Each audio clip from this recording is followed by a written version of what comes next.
The question, where are this government's priorities?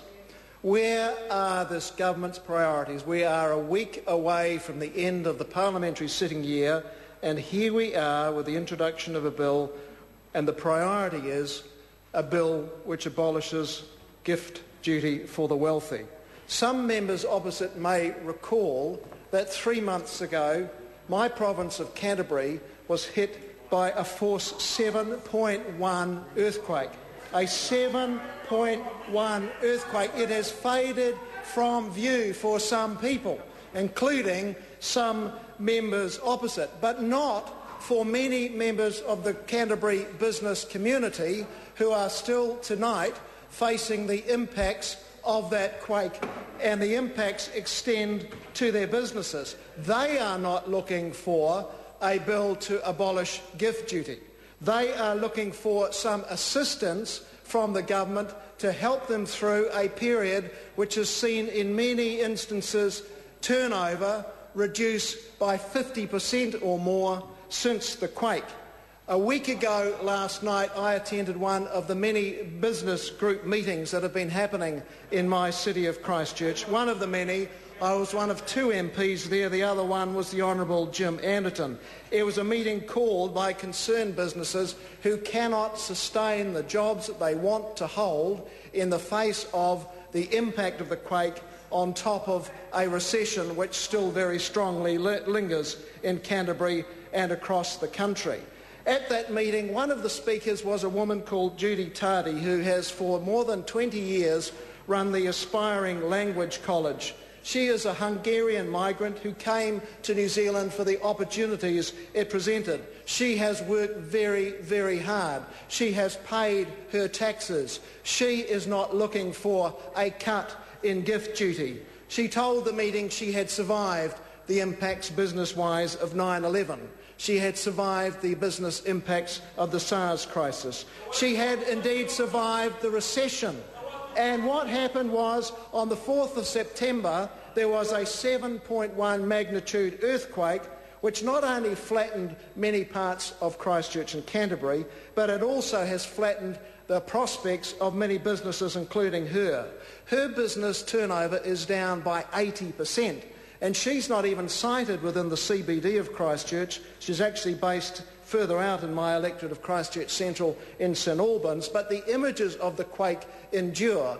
And so people who might in the past have come and taken up courses at her language college have seen, and the only images they've seen of Christchurch and Canterbury have been of a city very badly damaged, despite the fact 90% of the city's perfectly fine. The images on television do not convey that. So she's now borrowed $85,000 on her own mortgage to try and keep her business going and her staff employed. And she asks, why isn't the government providing some assistance to her? She's not alone. Also at that meeting, one of the speakers was Ange Leonard, who runs the best seafood retail outlet in Christchurch.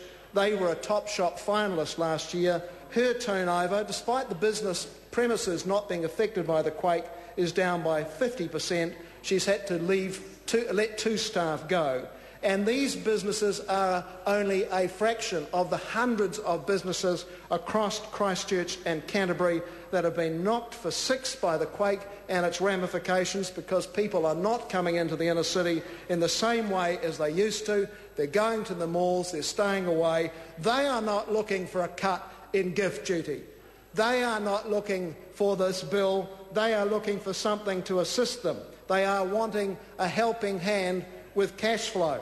And the Canterbury Employers Chamber of Commerce put up a package to government, a very modest package for $3.1 million to assist businesses like the 2 that I've detailed and the many hundreds of others. There was nothing in that package in respect of a cut in or abolition of gift duty.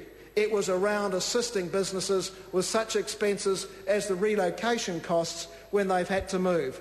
That package was turned down flat last Monday, and what was announced instead was a pathetic, derisory package announced by the Minister for so-called Earthquake Recovery, Jerry Brownlee, and what Canterbury got after a 7.1 magnitude quake, the biggest in this nation's history, the biggest single natural disaster we have ever seen in our nation, was a package which provided 2 full-time business mentor advisors and a half-time person in Kaiapoi, 2 business advisors and $100,000 to promote Canterbury business. $100,000 shared with Kaiapoi to promote Christchurch and Canterbury business. That, by my estimation, would buy 2 television commercials on Australian television, and the people of Australia, as many other people around the world, still have those enduring images. And I have to again ask the question,